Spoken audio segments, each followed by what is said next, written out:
Lisa akan berfokus pada seorang penjudi muda bernama Lu Feng. Saat ini sedang berada dalam kondisi cukup mengerikan setelah kalah dalam taruhan besar, kehilangan uang, bahkan kehidupannya sendiri akibat hal tersebut. Beberapa minggu sebelum aku lupa, mengalami kondisi yang mengerikan. Ia sering berkunjung ke sebuah tempat judi. Bukan untuk bermain secara legal. Sebagai gantinya, carilah korban yang akan bermain. Seperti seorang pemula, yang kondisi mentalnya belum sempurna untuk bermain. Setelah berhasil menemukan mangsa, Lu akan mengajaknya bermain tanpa sadar. Jika hal itu merupakan sebuah trik agar si pemula bisa diperdaya dan berakhir dengan mempertaruhkan semua kekayaannya.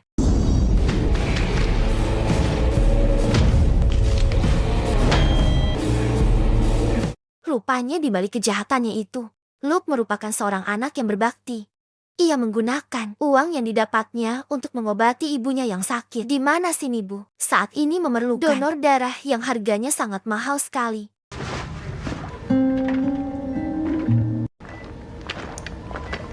Suatu hari, ketika Lu hendak bekerja seperti biasa di kasino, yang biasa juga dari gym, oleh seorang bapak-bapak yang mengajaknya taruhan lempar koin. Meski awalnya sempat menolak, namun karena uang taruhannya sangat besar, apalagi bapak-bapak yang mengajak terlihat seperti pemula pun membuat Lu yakin jika dia bisa memenangkannya. Tapi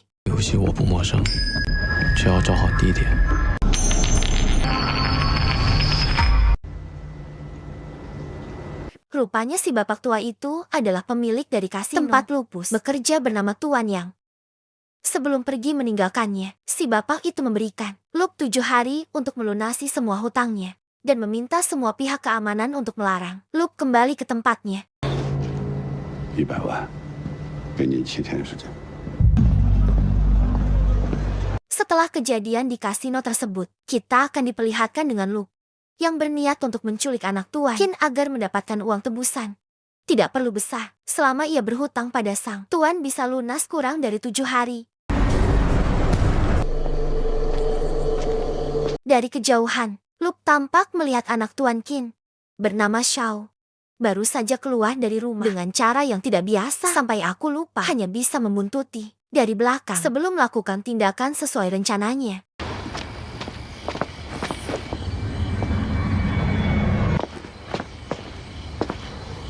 Alih-alih berhasil menangkap Xiao, Luke malah hampir mati oleh Xiao itu sendiri. Yang bukannya membunuh orang yang akan menculiknya Xiao, malah mengajaknya makan di sebuah restoran yang buka selama 24 jam.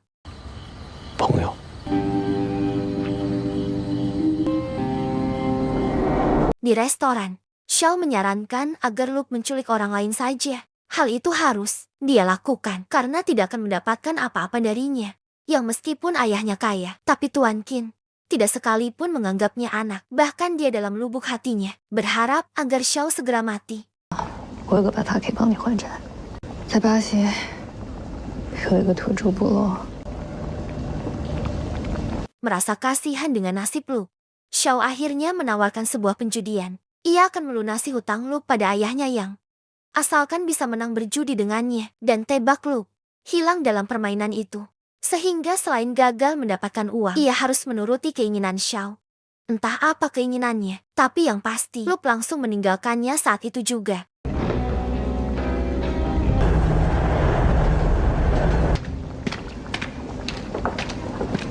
Setibanya di rumah, Luke rupanya diikuti oleh Xiao yang memohon agar dibiarkan menginap selama 1 malam, di mana Luke mengizinkan asal Xiao tetap bersikap baik dan tak menyentuh barangnya tanpa izin.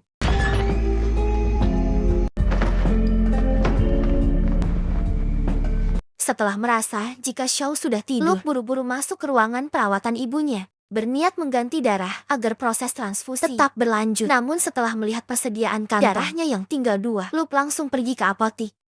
Gelap tempatnya membeli darah itu yang baru saja sampai ke sana. Tiba-tiba tak takut akan pembalasan. Kini uang semakin sulit didapat. Tak cocok membelinya di tempat lain.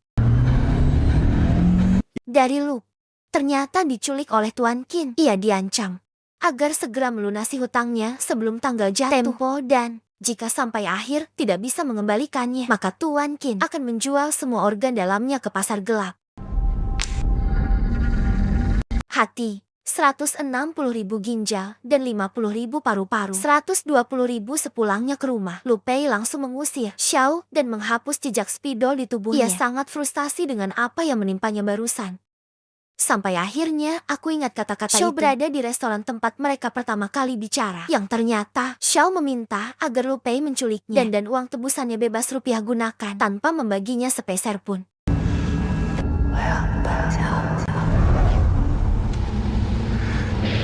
Lup yang tidak punya pilihan lain akhirnya menyuruh Xiao untuk kembali masuk. Ia menyetujui tentang penculikan yang Xiao sarankan. Di mana mereka langsung membuat skema agar seolah-olah penculikan itu benar-benar terjadi.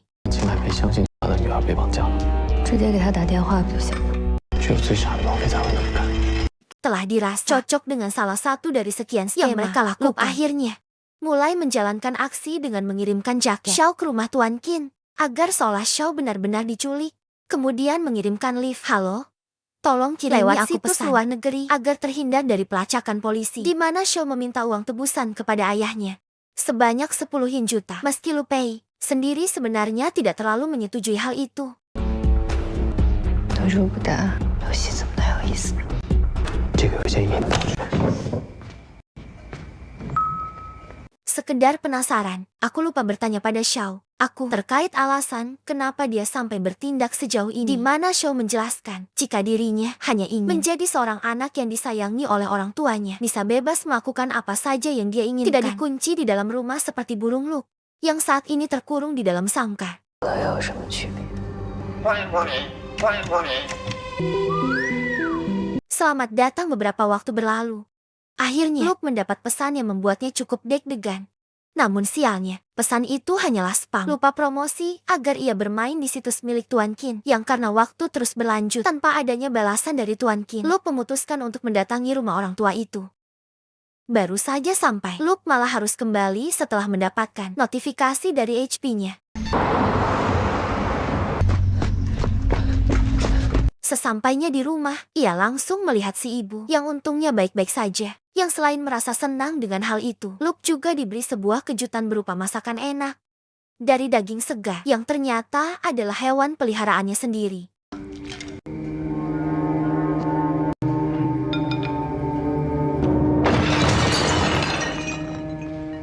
Meskipun masih marah dengan apa yang Xiao lakukan, Lup langsung menyembunyikannya di ruang si ibu. Sebelum kau menyadari jika anaknya saat ini berada di rumahnya.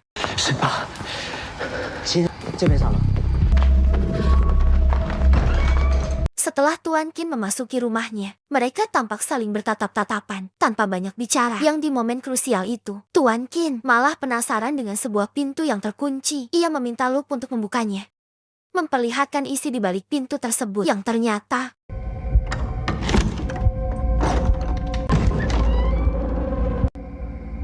setelah orang yang paling dibencinya pergi, Lup langsung mendatangi Xia untuk mengajaknya keluar. Yang alangkah terkejutnya Lup ketika melihat si ibu yang sudah tergeletak di lantai dengan kakinya yang berdarah.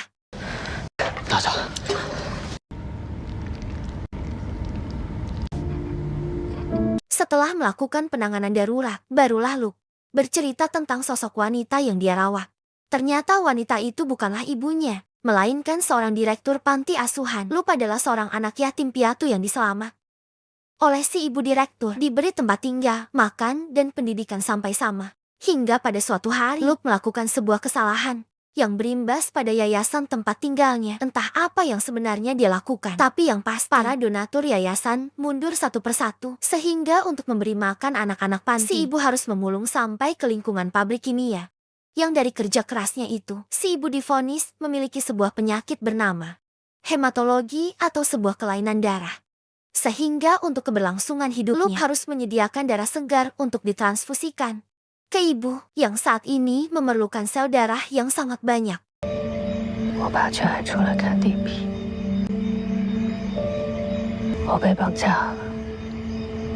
Ketika sedang bercerita itulah, Lup tiba-tiba saja mendapatkan pesan masuk dari Tuan. Di mana itu akan mengikuti permainan Lup untuk menentukan siapa di antara mereka yang akan menang.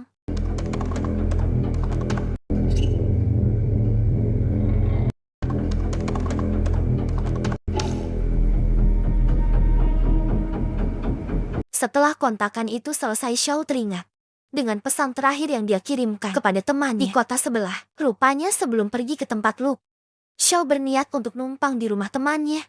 Namun karena tidak mendapatkan jawaban, sekaligus uang dan baterai HP-nya habis, Xiao memutuskan untuk pergi ke tempat Luke. Sehingga dengan adanya pesan tersebut, polisi bisa saja menemui teman Xiao yang besar kemungkinan akan melaporkan hal itu kepada polisi. Setelah tahu jika saat ini temannya sedang diculik, di mana hal itu akan langsung mengungkap kebohongan mereka berdua tentang penculikan tersebut. 大家要是为什么要来我家？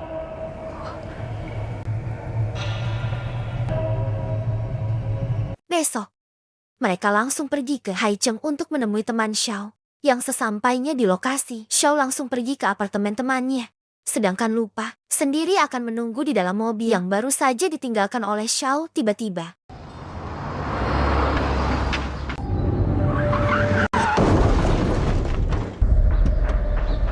Tepat setelah si pemilik mobil yang menabraknya menggedor mobil Luke untuk meminta maaf, seorang polisi juga datang untuk membantu si ibu meminta maaf. Mana Luke? Langsung berpura-pura menelepon dengan seorang dan mengabaikan mereka berdua demi menyusul Xiao yang juga sudah selesai dengan urusannya. 跟我走。 Luke segera membawa Xiao ke sebuah hotel yang tak jauh dari tempat itu. Ia langsung menyuruh Xiao untuk mengirimkan sebuah pesan yang dibumbui sedikit drama agar seolah-olah benar-benar diculik. Hal itu dia lakukan karena mendapat pesan dari Tuan Qin yang ingin mengetahui jika anaknya baik-baik saja. 我想家。 Setelah mendapatkan pesan itulah, Tuan Qin akhirnya mulai luluh dan memintanya menjaga Xiao agar tetap baik-baik saja. Di mana Tuan Qin akan menuruti apa yang dia inginkan, asalkan anaknya tidak. 不要伤害他，我会按你们说的做。 Selesai dengan Tuan Qin, Xiao mulai menggoda Luke dengan bersandar di punggungnya, yang hal itu membuat Luke sangat rapuh dan mulai menunjukkan jika dirinya sangat menyukai Xiao yang saat ini bersamanya. 要去鸣笛山山顶待会儿吗？ Malam harinya, aku lupa membawa Xiao ke Gunung Mingjin. Sesuai keinginannya, dia hanya ingin mengingat kenangan masa kecilnya ketika dulu sang ayah mengajaknya ke gunung itu. Meski kenangan bersama sang ayah tidak seindah yang dibayangkan, tapi setidaknya dia masih memiliki sesuatu untuk dikenang. 自由自在。 Di sana Xiao menanyakan tentang untuk apa uang yang nanti akan dia dapatkan. Lu Pei menjawab, jika uang itu akan digunakan untuk keperluan pengobatan. Si ibu kemudian mencari sebuah obat ajaib, berharap bisa menyembuhkannya. 我就想见你呢。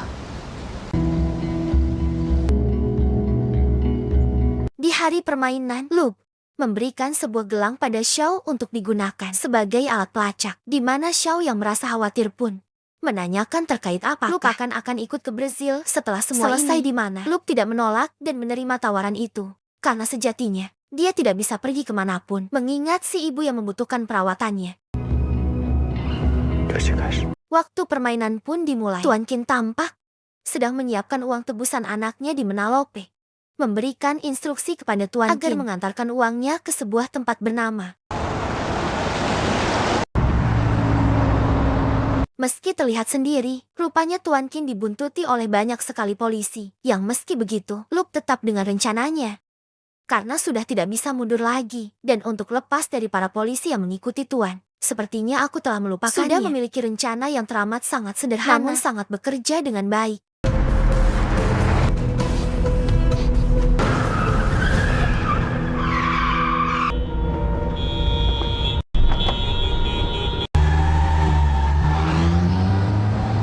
Lolos dari polisi, Luke meminta Tuan Qin untuk pergi ke sebuah atap hotel, melemparkan uangnya yang akan langsung diambil oleh seseorang. 我到了。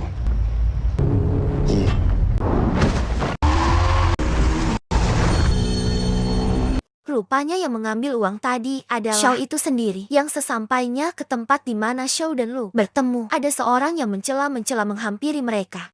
Xiao tampak mengenal orang itu. Begitupun sebaliknya, yang bisa membuat rencana mereka berantakan.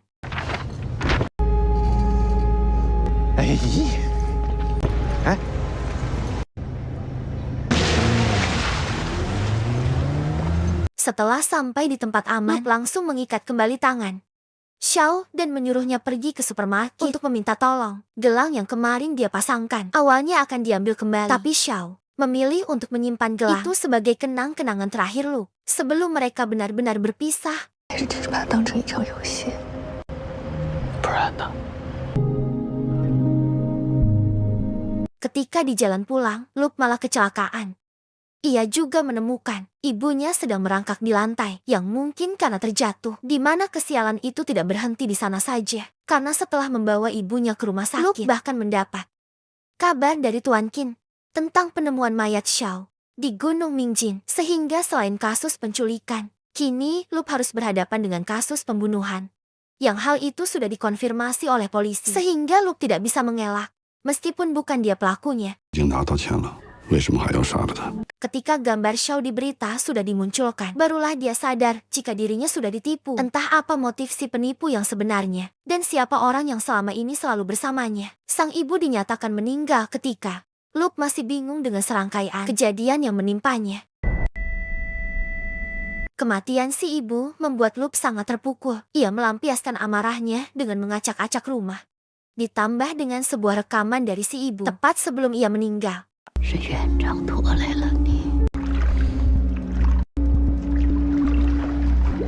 3 hari kemudian, Xiao datang ke tempat Luke untuk meminta maaf atas apa yang terjadi. Luke menanyakan siapa nama aslinya yang sebenarnya, di mana Xiao menjelaskan jika namanya adalah Xiao Yu. Berbeda sedikit dengan nama adiknya yang terbunuh, yang karena sudah terlanjur dikenal dengan nama Xiao, maka akan kita teruskan saja. Lagi pula, namanya juga Xiao, sehingga kita akan tetap memanggilnya dengan nama Xiao.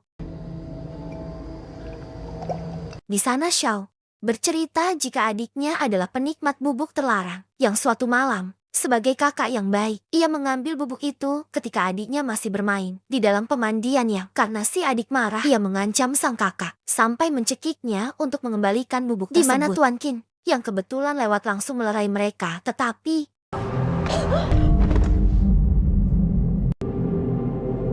ketika Xiao akan memanggilkan ambulans, Tuan Qin menahannya dan membiarkan si adik tetap mati. Bukan tanpa alasan. Sebenarnya, namamu bagus sudah sangat tercemar akibat si adik salah pergaulan. Ditambah lagi dengan Tuan Qin yang akan mencalonkan diri sebagai wali kota, membuat pergerakannya sangat terbatas akibat ulah si adik itu sendiri. Sehingga terjawablah sudah jika kematian tersebut tidak apa-apa baginya. Bahkan sebuah keuntungan demi kelancaran kampanyenya. 怕事情传出去会影响他的选举。 被一颗棋子。 Lelaki yang datang, mereka ketika selesai menjalankan misi adalah sosok pacar si adik yang membuatnya terjerumus ke dalam lingkaran setan. Ya, adalah satu-satunya bajingan yang membuat Master Qin berada dalam kesulitan. 他想从梅东家里拿钱买毒品。 Selanjutnya, kita akan dibawa mundur ke waktu di mana Luke masih menjadi seorang penipu di kasino milik Tuan Qin. Waktu itu, rupanya Tuan Qin sudah mengetahui segala tindakannya. Ya, tidak sedikit pun ada niatan untuk mengganggunya, dengan alasan jika Luke adalah anak yang cerdas. Sampai ketika kejadian itu terjadi, Tuan Qin mulai berpikir untuk menjadikan Luke sebagai kambing hitam, memulai sebuah permainan dengan Tuan Qin yang menjadi tokoh utamanya. 真爱被计划的， 这是他的游戏，是他选中了你。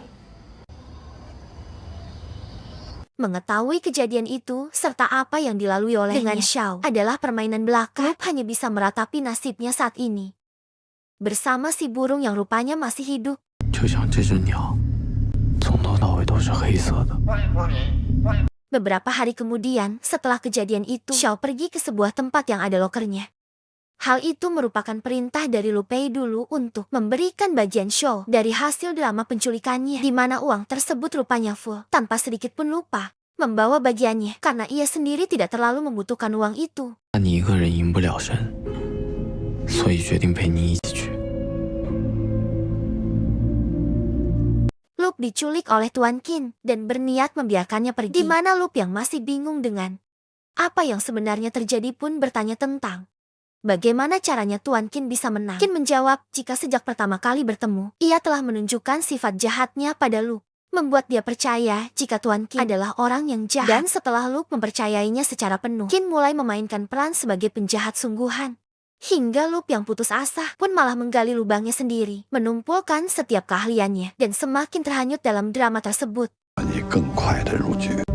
带着这些杂念和察言观色的本领就不起作用了。 Sebenarnya Tuan Qin membiarkan Luke kabur dengan membawa uang tebusan itu bersamanya. Di mana Luke malah menanyakan tentang kematian si ibu yang memang mati secara tak wajar. Dan Tuan Qin sendiri mengakui secara tidak langsung jika dialah pembunuhnya. 你逼死了园长。游戏结束了。 Keesokan harinya, Luke pergi melihat aktivitas show.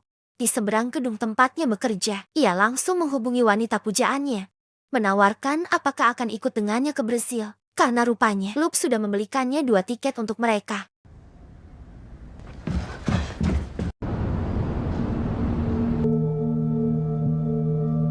Sejak kejadian itu, Xiao mulai merenung tentang apa yang harus dia lakukan. Di mana Xiao meyakinkan dirinya untuk tetap berangkat meninggalkan sang ayah dan kemewahannya saat ini hanya demi bersama Luke, orang yang sangat dia suka dari pandangan pertama. 所以决定陪你一起去。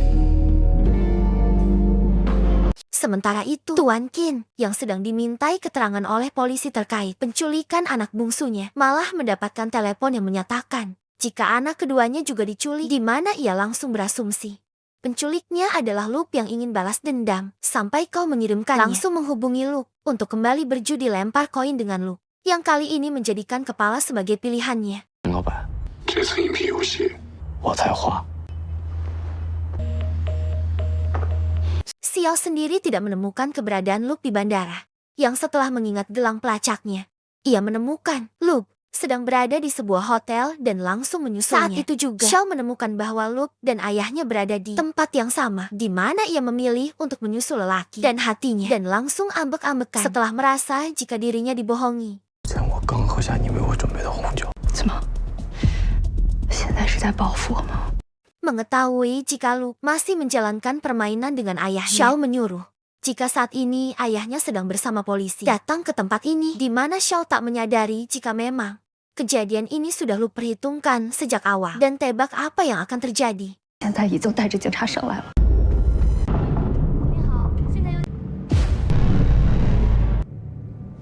Ya rupanya orang yang Tuan Qin datangi tidak lain dan tidak bukan adalah pacar anak itu sendiri, si pecandu sehingga kali ini tamatlah sudah riwayat Qin untuk menjadi wali kota, karena polisi akan mulai menyelidikinya lebih jauh.